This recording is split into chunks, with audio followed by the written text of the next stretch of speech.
RFM Midi. Mesdames, Messieurs, bonjour. Midi, le grand journal, les titres. Binta Diallo. Entre grenades lacrymogènes et intifada, anciens militaires et forces de l'ordre s'affrontent à Terme Sud où la DSCOS procède à des expulsions. 2 blessés du côté des gendarmes. Nous serons en direct avec notre reporter sur place. La DIRPA réagit également dans ce grand journal. Cris de détresse de migrants sénégalais clandestins bloqués au large des côtes mauritaniennes.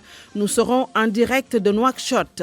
Perturbations dans la distribution de l'eau potable. Keur Momar Sarr à l'arrêt durant toute la durée du Grand Magal de Touba. Le directeur général de la SONES s'explique dans ce grand journal. Les actualités internationales. Anna Rocha, bonjour. Bonjour Binta Diallo, bonjour à tous. Le Mali, toujours dans l'attente du gouvernement de transition, attendu hier, la liste des futurs membres fait l'objet de réajustements avant d'être dévoilée. Présidentielle en Côte d'Ivoire, les demandes de report de l'élection se multiplient. Après le collectif pour la CEDEAO des peuples, c'est au tour de l'International Crisis Group. Et puis aux États-Unis, le premier débat entre les 2 candidats à la présidentielle de novembre prochain a tourné au vinaigre, mais Joe Biden aurait largement dominé ce duel. Les sports, Malal Junior Diagne. Bonjour à tous, bonjour Binta. L'Azak Ndiambour va jouer les premiers rôles en Ligue 1 cette saison. Le club lougatois a enregistré l'arrivée de 8 nouveaux joueurs durant le mercato. 3 portiers pour un poste de titulaire en équipe nationale du Sénégal. Aliou Cissé, sélectionneur des Lions, face à un problème de riche avec la présence d'Alfred Gomis, Edouard Mendy et de Abdoulaye Diallo. NBA aux États-Unis, première finale cette saison. Ce soir, les LA Lakers défient l'équipe des Miami Heat. Core News. Les actualités du Covid-19 dans le monde, ce sera avec Salif Sow. À la technique de ce grand journal, il y a Abdou Cham et toujours avec un immense plaisir au micro Binta Diallo. Bienvenue à tous et à toutes.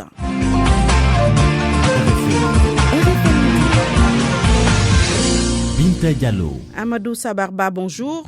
Bonjour Binta Diallo. Alors en direct de Terme Sud, théâtre d'affrontement entre forces de l'ordre et anciens militaires délogés par la DSCOS, il y a des blessés. Quelle est la situation sur place, Amadou Sabar? Je confirme qu'il y a 2 blessés du côté des gendarmes. Ils ont été évacués. L'un a reçu une pierre sur la tête une pierre lancée par des manifestants. Actuellement, sur place, il y a un cabinet d'huissier et la DSCOS pour déloger des membres de famille dans ces maisons. Ils n'ont que leurs yeux pour constater cette situation triste. Des meubles de salon, des ustensiles de cuisine, tous dans la rue, la plupart des téléphones collés à l'oreille pour trouver une solution d'urgence. Des enfants innocents de cette situation pleurent à chaudes larmes du côté de la gendarmerie. La gendarmerie s'est renforcée en ressources humaines avec une 15aine de véhicules remplis d'éléments. Le cordon de sécurité est bien établi, mais des manifestants se sont déplacés vers la station de Ouakam et à partir d'ici, Binta, on voit la fumée des grenades lacrymogènes. Aussi, faut-il le rappeler, ces habitants ont promis de ne pas lâcher prise. Ce matin, en conférence de presse, ils l'ont fait savoir et la plupart de ces manifestants disent avoir passé la nuit ici, la nuit à la Belle Étoile, et en début de matinée, ils ont brûlé des pneus pour montrer leur mécontentement. Binta, nous vous tenons informés quand même de cette situation qui se passe ici à Ouakam. Merci Amadou Sabarba, vous l'avez dit, ces déguerpis n'ont que leurs yeux pour pleurer. Madame Faye, une habitante de la cité Terme Sud, au micro d'Amadou Sabarba. Nous sommes là, ça fait 20 ans, avec nos enfants qui sont nés et grandis ici. On a fait la demande d'habiter de Terme Sud. On est en pourparlers de ça depuis 1994.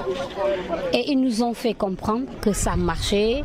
Continuez vos démarches. On a habité là, dans ces maisons. Quand on est venu ici, on habitait avec les serpents. Jusqu'à présent, chez moi, là, dans le toit, tu as la nuit, tu entends des bruits, tu sais pas si c'est un margouillard, c'est un truc, un gros lézard. Les serpents, on a vécu avec eux jusqu'à ce qu'on a commencé à ranger les maisons. On a fait le carrelage, on a fait carreler les salles de bain tout propre. Et aujourd'hui, après avoir fait autant de dépenses, ils disent qu'ils vont nous déloger. Comme ça, j'ai fait 3 enfants ici. Depuis hier nuit, 20h jusqu'à maintenant, on est debout. On ne peut pas nous déguerpir comme ça, sans nous avertir, sans nous dire le pourquoi, sortir des Sénégalais pour mettre d'autres Sénégalais. La DIRPA, la Direction de l'information et des relations publiques des armées, s'explique sur cette affaire et déclare que ces opérations d'expulsion sont l'application d'une décision de justice. La direction de la DIRPA souligne par ailleurs qu'il s'agit d'anciens militaires qui ont refusé de céder leur logement de fonction. Le colonel Mokhtar Diop est joint par Salimata Awa. Ce qui s'est passé à Terme Sud, c'est que les habitants, beaucoup qui sont d'anciens militaires, à l'issue de leur service, n'ont pas libéré le logement. Donc, par compassion et par solidarité, les autorités militaires les ont laissés là-bas parce que c'était des logements vraiment assez dégradés, à la limite même insalubres, et il y avait un programme de les raser pour reconstruire de nouveaux logements. Maintenant, entre-temps, la Comico a acheté auprès des domaines, c'est-à-dire de l'État du Sénégal, en 2008, ce terrain. Et naturellement,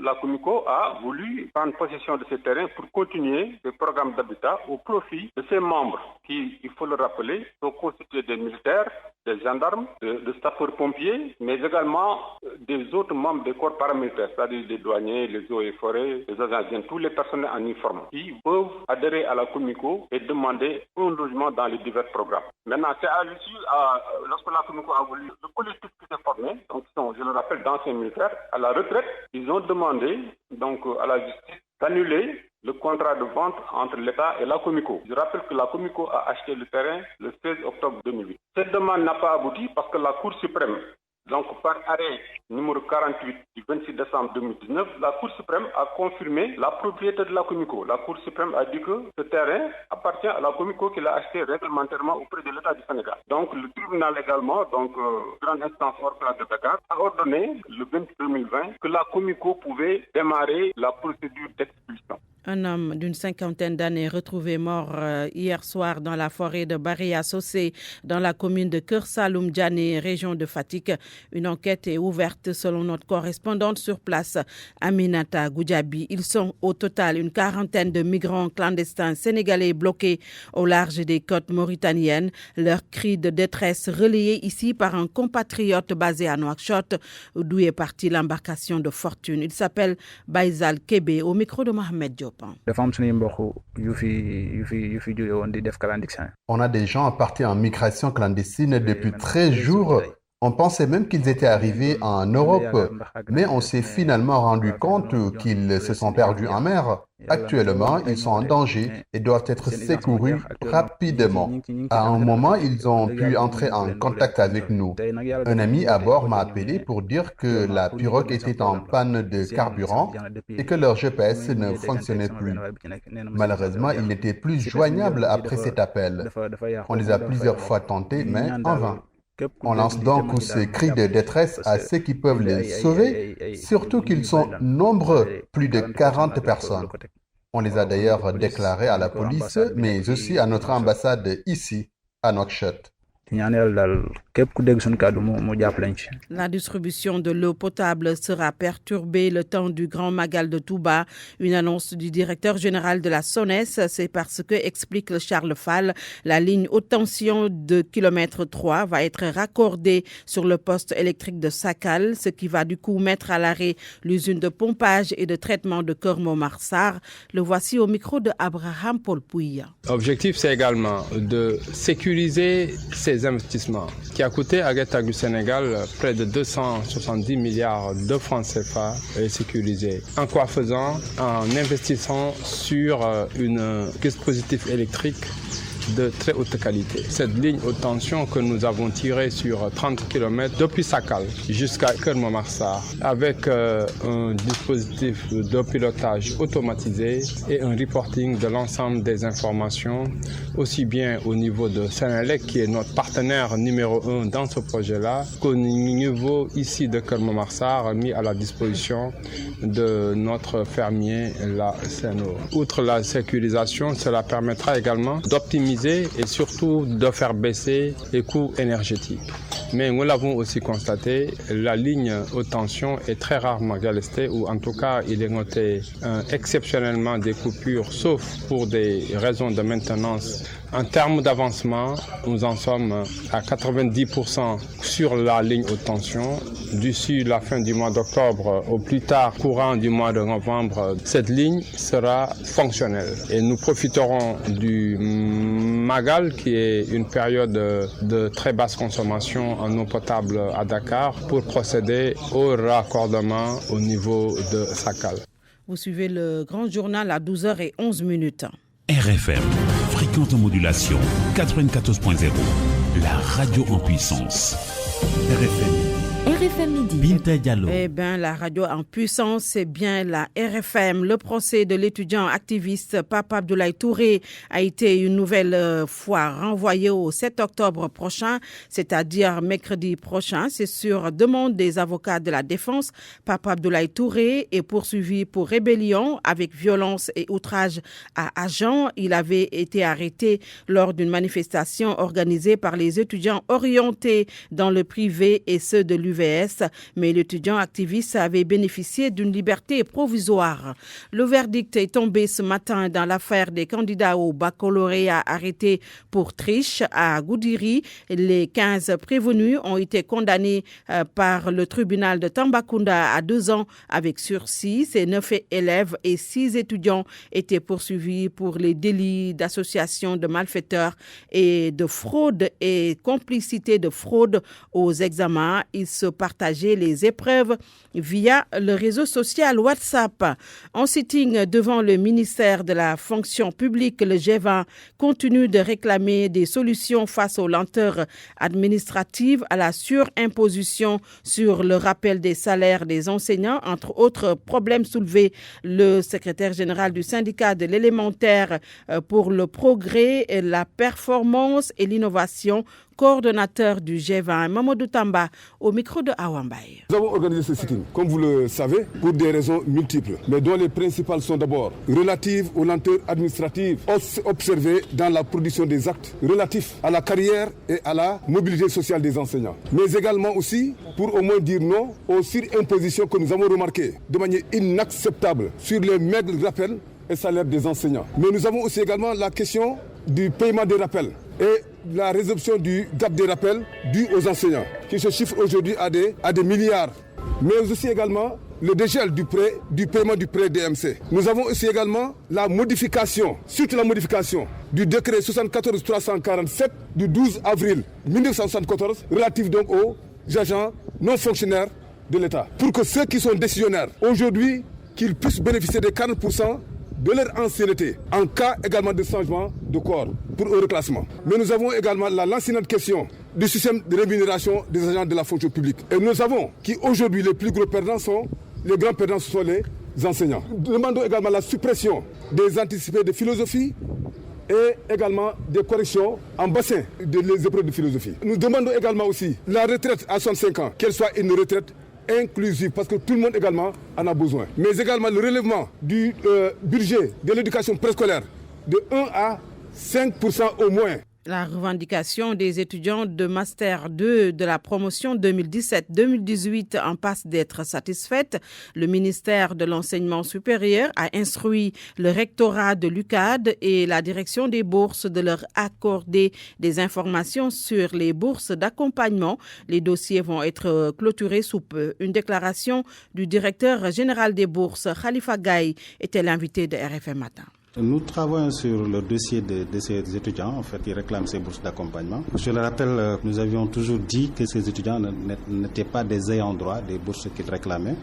Mais comme ils considéraient que c'était des acquis, et vu le contexte actuel, le ministre nous a instruit en fait, de travailler avec le recteur de l'Université de Dakar pour voir les possibilités de payer ces bourses d'accompagnement. C'est pourquoi, depuis quelque temps, le recteur est en train de travailler avec son équipe, déjà de travailler sur les listes des ayants droit qu'ils vont nous envoyer dans un délai très court pour le traitement et le paiement de ces bourses d'accompagnement. Pour l'instant, on n'a pas encore de délai parce que déjà nous n'avons pas encore reçu les listes et ensuite Quand nous recevons ces listes, nous allons les croiser avec notre base déjà pour voir carrément est-ce que les listes qui nous ont été envoyées, ces étudiants sont bien sur notre base ou bien s'ils étaient déjà payés, parce que s'ils avaient déjà été payés, ils ne seront pas considérés, ils seront exclus de la liste. Donc pour l'instant, on n'a pas de délai, même si par exemple eux ils sont un peu pressés, mais nous comptons le faire en fait dans le meilleur délai possible. Tous les étudiants de cette promotion qui sont concernés. Pour l'instant, j'attends de voir ce qui va nous être envoyé comme liste pour pouvoir en fait identifier sur quels critères ils ont été retenus pour voir en fait voilà est-ce que c'est tous les étudiants de la filière ou de la promotion ou pas. Quelle est l'enveloppe concernant les bourses au Sénégal, les bourses d'études? Les bourses d'études à l'étranger comme ici au Sénégal, en fait, l'État du Sénégal paye environ 70 milliards par année en termes de bourses. Les rédacteurs de l'histoire générale du Sénégal reconnaissent les erreurs relevées dans le livre blanc par des chercheurs mourides sur l'histoire de Cheikh Ahmadou Bamba. Ils révèlent que certaines de ces erreurs ont été même déjà corrigées.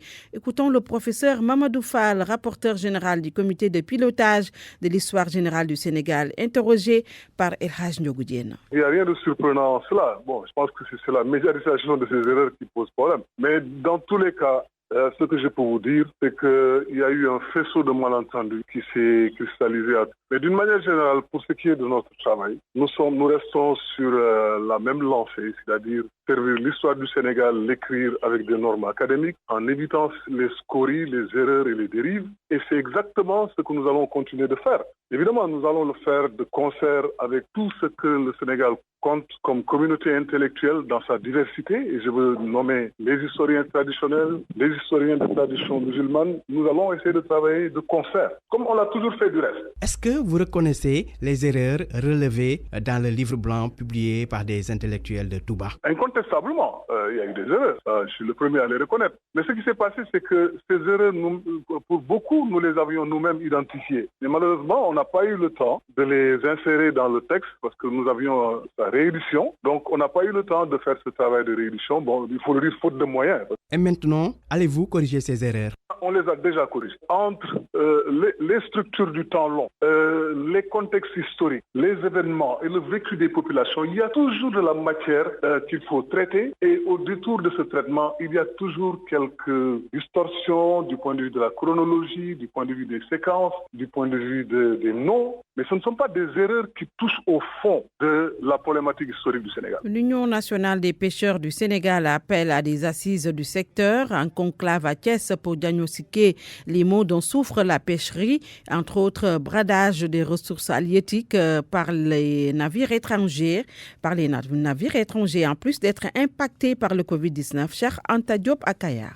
Ces pêcheurs ont étalé tous les maux dont souffre le secteur de la pêche. Et la crise sanitaire est un des facteurs qui bloquent leurs activités. Moustapha Dieng, le secrétaire général de l'Union des pêcheurs du Sénégal. Et le secteur qui apporte le plus de devises à un pays, mais c'est ce secteur-là qui est impacté. Nous attendions vraiment de la part de l'État et de son Excellence, Monsieur le Président de la République, un appui substantiel pour le secteur de la pêche, qui est le secteur le plus impacté. Malheureusement, tel n'est pas le cas. Ces pêcheurs en activité comprennent les difficultés que vivent les populations. Le poisson se fait rare depuis quelque temps. Ils demandent au président de la République de convoquer des assises de la pêche pour y trouver des solutions. Nous sollicitons une rencontre avec le chef de l'État. Nous sommes au regret de constater, comme tout le monde, que l'État s'inquiète. L'État s'inquiète parce qu'il n'y a pas de poisson sur le marché. Mais l'État est allé poser la question à des marieurs. Si l'État veut avoir des informations sur le poisson, c'est aux pêcheurs que l'État doit s'adresser. On doit arrêter de brader les ressources halieutiques pour des Chinois ou des Turcs ou qui que ce soit. Le Sénégal est le premier pays au monde en matière de pêche artisanale. Mais pour vous dire comment on peut, nous, pêche artisanale, continuer à assurer le ravitaillement du marché local correctement. Parce que c'est la pêche artisanale qui produit plus de 80% des mises à terre. C'est pourquoi la seule chose sur laquelle ils peuvent s'appuyer reste la préservation des ressources halieutiques. RFM Thiès, Cheikh Anta Diop. 15 milliards de francs CFA pour le PAP 2 dans le cadre de la relance de l'économie fortement secouée par la pandémie de la Covid-19. À Ziguinchor, la société civile émet des doutes. Le coordonnateur de Vision citoyenne, Madia Diop Sané, avec Lamine Ba. Saluons d'abord cette initiative de vouloir mobiliser 15 000 milliards pour ce qui concerne la relance de l'économie sénégalaise. Mais permettez-nous de vous dire, en tant que société civile, nous émettons beaucoup de doutes sur la transparence et la bonne gouvernance sur cette somme-là. Parce que nous avons vu qu'en fait, ces gens qui sont au pouvoir, malheureusement, au lieu de servir le peuple sénégalais, se servent à eux-mêmes, servent leur propre poche. Donc, pour les 15 000 milliards qui seront injectés sur l'économie sénégalaise, nous doutons très fort que cet argent-là soit dépensé à bon escient. Aujourd'hui, le gouvernement sénégalais trouve le plus à mettre de l'argent sur les questions d'emploi des jeunes, mais aussi d'être très vigilant par rapport à la gestion de cet argent-là. Nous avons vu que depuis ce pouvoir-là est en place, malheureusement, la bonne gouvernance et la transparence ne sont plus des vertus et ne sont plus d'actualité. Aujourd'hui, nous avons quasiment une gestion sombre parce que les Sénégalais sont en train de mourir à cause de cette gestion nébuleuse que notre État est en train de faire de l'argent du contribuable sénégalais. Malheureusement, des gens qui étaient tellement pauvres auparavant sont aujourd'hui devenus des milliardaires, ils sont devenus quasiment des millionnaires pour le dire. Le gouvernement en place, malheureusement, c'est un gouvernement de partage. Le Sénégal est devenu le gâteau à partage et il se le partage. La bonne gouvernance n'est pas d'actualité, n'est pas une vertu pour eux. Et vous avez vu que ces gens-là, au lieu d'avoir un souci pour le Sénégal, ils se soucient réellement de leur vie, de leur existence. Ils se soucient réellement de leur propre poche, de leur vie. Et nous pensons que malheureusement, cela est à déplorer. RFM. L'actualité internationale. Anna Rocha, bonjour. Bonjour Binta Diallo. Le Mali toujours dans l'attente du gouvernement de transition. C'est hier mardi que les noms des nouveaux ministres devaient être connus, mais selon certains médias étrangers, la liste nécessite quelques ajustements. Selon la Deutsche Welle par exemple, qui cite une source proche du CNSP, le Comité national pour le salut du peuple, le choix des futurs ministres du gouvernement de transition sera, je cite, réorienté. Les discussions se poursuivent donc entre les militaires, le président de transition Bandao et le premier ministre Mokhtar Ouane. Côte d'Ivoire, à un mois de la présidentielle, les appels au report de l'élection se multiplient. Après le collectif pour la CEDEAO des peuples, c'est au tour de l'ONG International Crisis Group de lancer cet appel. L'organisation de prévention des conflits estime qu'il vaudrait mieux établir un large dialogue pour éviter des violences. Abdoulaye Diop. Selon l'organisation de prévention des conflits International Crisis Group, un court report de l'élection présidentielle pourrait offrir une chance de sortir de la confrontation actuelle à travers un dialogue et d'apurer le contentieux qui rend improbable la tenue d'une élection apaisée et transparente. Crisis Group juge élever la probabilité que la présidentielle accouche en l'état d'une crise grave 10 ans après celle post-électorale de 2010-2011. ICG qui cite comme sujet de désaccord au sein de la classe politique la composition de la commission électorale indépendante, la révision du fichier électoral entre autres, a invité l'opposition à faire des concessions réalistes comme un rééquilibrage de la CEI plutôt qu'une dissolution pure et simple. La situation politique en Côte d'Ivoire est tendue depuis l'annonce par Ouattara de sa candidature en troisième mandat. Et aux États-Unis, Anna, le premier des 3 débats entre Trump et Biden a été très houleux. C'est le pire débat de l'histoire américaine selon des spécialistes. Il y a eu beaucoup d'invectives et d'attaques personnelles entre les deux candidats à la Maison-Blanche. Joe Biden s'est engagé à respecter le résultat du scrutin. Donald Trump a lui esquivé la question. Le président américain estime que le vote par correspondance qui s'annonce important en raison du Covid-19 favoriserait des fraudes. Les sondages réalisés par plusieurs chaînes de télévision donnent Joe Biden largement vainqueur de ce premier duel avec plus de 48% de voix favorables des téléspectateurs. Les 2 autres débats sont prévus les 15 et 22 octobre prochains, Binta. Merci beaucoup, Anna. RFM Sport. Bienvenue Malal. Merci Binta. Équipe nationale du Sénégal, le sélectionneur des Lions face à un problème de riche au poste de gardien de but. Avec 3 gardiens de qualité évoluant au plus haut niveau, Aliou Cissé devra donc faire son choix entre Edouard Mendy, Alfred Gomis et Abdoulaye Diallo. 3 gardiens d'un très bon niveau qui peuvent garder les bois de l'équipe nationale du Sénégal pour constituer la base. Sodekam analyse cette situation. Edouard Mendy avec Chelsea en Angleterre, Alfred Gomis en Ligue 1 française avec Rennes et Abdoulaye Diallo en Turquie, le poste de gardien de l'équipe nationale du Sénégal est bien fourni, estime l'ancien préparateur physique des gardiens de l'équipe nationale, Sidat Sarr. parce qu'aujourd'hui, avoir un gardien de but, par exemple, qui joue en Angleterre, en Premier League, avoir un gardien de but qui joue en France en Ligue 1, et aussi un gardien de but qui joue en Turquie, Abdoulaye Diallo, ça aussi, ça réconforte le travail et la continuité de cette équipe nationale. Avoir l'embarras du choix pour ce poste ne peut être que bénéfique pour la sélection A, selon Sidat Sarr. C'est un poste clé, c'est un poste où on a besoin d'une sérénité. Une concurrence va exister, mais je pense que tout réuni, il y a un numéro 1. Le numéro 1, s'il s'installe, il sait que derrière lui, il y a des concurrents qui sont vraiment direct pour vraiment essayer, parce qu'en équipe nationale, on a besoin d'avoir beaucoup de choix. Par exemple, il ne faut pas s'entêter pour avoir un seul bon gardien. Là, quand tu es dans ton réservoir 2, 3 bons gardiens, je pense que ça peut être une concurrence saine. Faire la promotion des jeunes portiers est aussi très important pour notre interlocuteur. Un gardien de but comme Alfred Gomis, le jour où il a eu la chance d'apporter son expertise en équipe nationale, il a été automatiquement contacté par Dijon pour rejoindre l'élite française. Il y a aussi le gardien de but de l'équipe des U20 qui a fait la Coupe du Monde récemment, qui est actuellement à Reims. Et aussi il y a le jeune gardien de but de l'équipe de Metz qui vient de faire aussi une Coupe du Monde avec les U17. Ça veut dire qu'aujourd'hui, sur ce côté-là, vraiment on touche du bois. Avec ces 3 joueurs de même niveau, le sélectionneur de l'équipe nationale, Aliou Cissé, peut compter sur une base solide pour construire la colonne vertébrale de son équipe. Pendant ce temps, Soda Lazak Ndiambour veut jouer les grands rôles en Ligue 1. En Ligue 1, avec un recrutement double XL, 8 nouveaux joueurs ont signé avec le club lougatois, avec seulement 3 départs enregistrés. Les dirigeants du club de Lazak Ndiambour veulent remporter un titre ou même jouer les premiers rôles en Ligue 1 cette saison. Cheikh Touré, l'un des responsables au micro d'Abraham Popouy. Officiellement, nous avons enregistré 3 départs.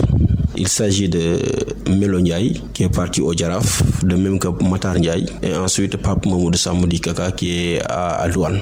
Et pour le moment, nous avons enregistré 8 arrivées. Il s'agit de Oumar Nyingue, le défenseur central et capitaine de la Sonacos. Bassirou Balde également, qui constitue la paire axe centrale, Oumar et Bassirou. Donc nous avons eu la chance vraiment d'avoir un duo défensif. Il y a également Badala Diallo qui retourne au Ndiambour parce que après 2 ans passés au Stade de Mbour et 1 année à Niaritali, cette année-ci Badala revient au Ndiambour. Il y a également Boubacar Traoré de l'AS Pikine, arrière latéral droit de l'AS Pikine. Ibra Fall Diakhaté que Teungueth FC nous a prêté. Il y a également Sidi Diakhaté du CNEPS, Goré Diakhoumpa de Guédiawaye Football Club et Talla Khouma du Stade de Mbour. Voilà les 8 joueurs, en tout cas, qui ont officiellement signé pour le Ndiambour au titre de la saison 2020-2021. Nous sommes en négociation, nous sommes en pourparlers très avancés avec certains joueurs. Et ici, d'ici la fin de la semaine, Inch'Allah, la liste sera étoffée. Alors, football en Europe et basketball aux États-Unis pour terminer, Malal. En Angleterre, d'abord, avec la suite de du quatrième tour plutôt de la League Cup. Newport joue contre Newcastle, l'équipe de Burnley face à Manchester United, Everton défiera à West Ham. En Allemagne, on joue la finale de la Super Cup. Le Bayern de Munich défiera l'équipe du Bayern du Borussia Dortmund. En Espagne, c'est le 4e tour de la Liga espagnole. Aujourd'hui, USGA contre Atlético Madrid. Alaves contre Villarreal. Le Real de Madrid jouera contre l'équipe de Valladolid. Eibar fera face à l'équipe de Elche. En Italie, on joue également pour le compte du Calcio italien au programme Benevento contre l'Inter de Milan. La Spiazza contre l'Udinese, Lazio Rome contre l'Atalanta Bergame. Aux États-Unis, on joue le match 1 de la finale NBA ce soir avec les LA Lakers qui vont défier l'équipe des Miami Heat. Binta. Alors, je vous conseille de lire ce livre de professeur Ibou Sané que vous connaissez certainement. Il est sociologue à l'université Gaston Berger de Saint-Louis. Il vient de sortir un livre intitulé Famille et politique en Afrique. C'est sur l'actualité politique en Afrique. À lire donc ce nouveau livre de professeur Ibou Sané. RFM, la presse du jour. La presse du jour, c'est avec Pape Besdiba. Bonjour. La relance de l'économie à la une des journaux ce matin.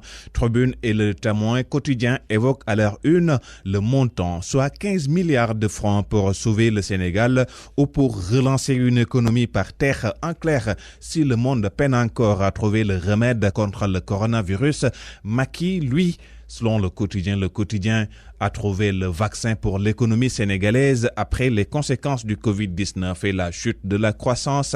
Ces orientations de Macky Sall, le quotidien national Le Soleil les résume en une croissance de 5,2% l'année prochaine, 7,2% en 2022 et avec le pétrole et le gaz, 13,7% à partir de 2023. Source A tempère l'enthousiasme que semble afficher l'astre de Anne.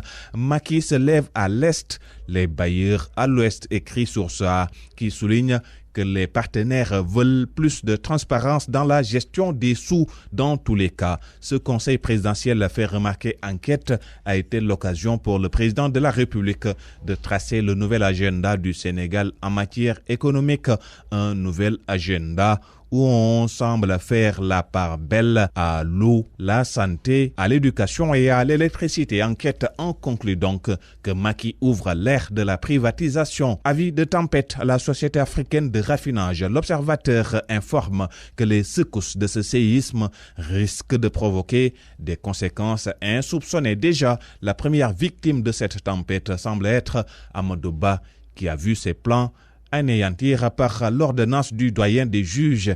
Khadim Ba affiche le sourire à la une de Libération puisque d'après le doyen des juges, renseigne mon confrère, il n'a commis aucun des délits que lui reproche son père et qui lui avait valu une inculpation. Ce feuilleton judiciaire entre le père et le fils semble donc tourner à l'avantage de ce dernier. L'UMS, elle, est sur le pied de guerre à propos de la convocation de Télico. Le bureau de l'Union des magistrats du Sénégal y voit un affront à la magistrature, rapporte le quotidien. Ça va péter à nos sources qui informent que les avocats du président de l'UMS ont saisi le bâtonnier pour qu'il les autorise à organiser une conférence de presse.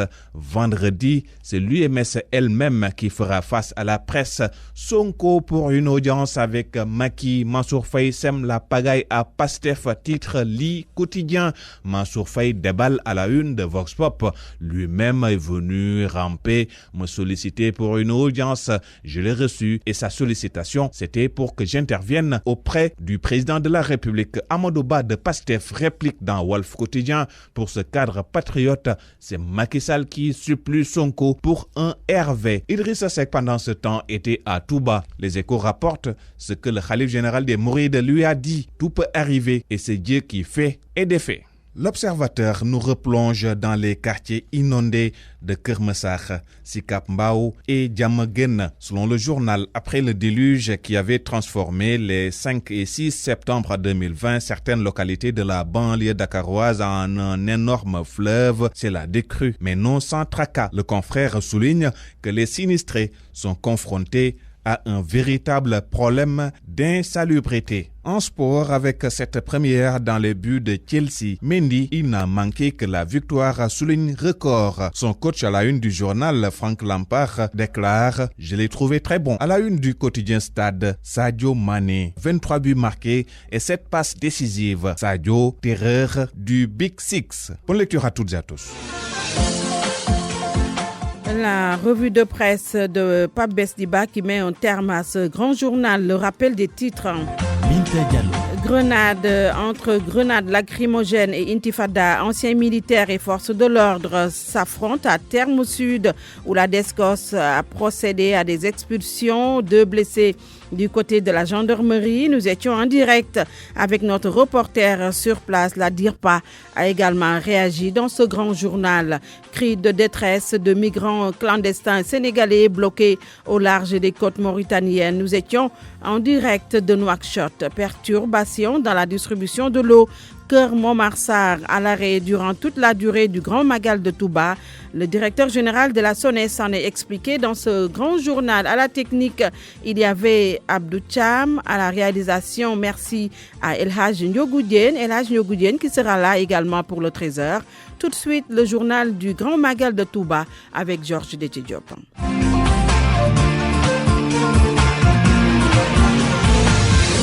Mesdames, Messieurs, bonjour et bienvenue dans le journal du Grand Magal.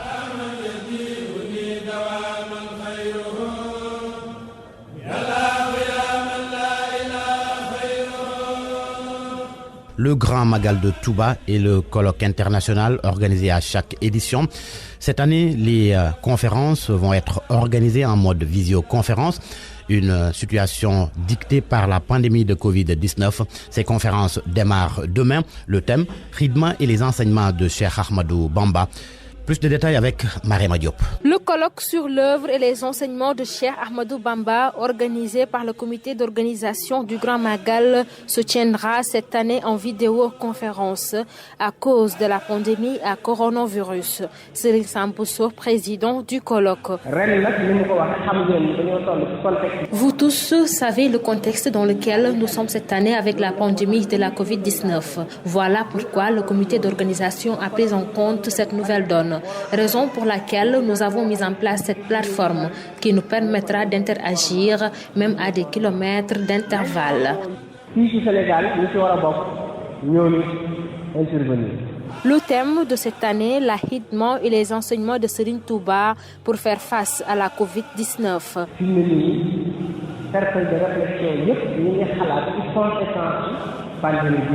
Nous allons réfléchir sur les conséquences de la pandémie.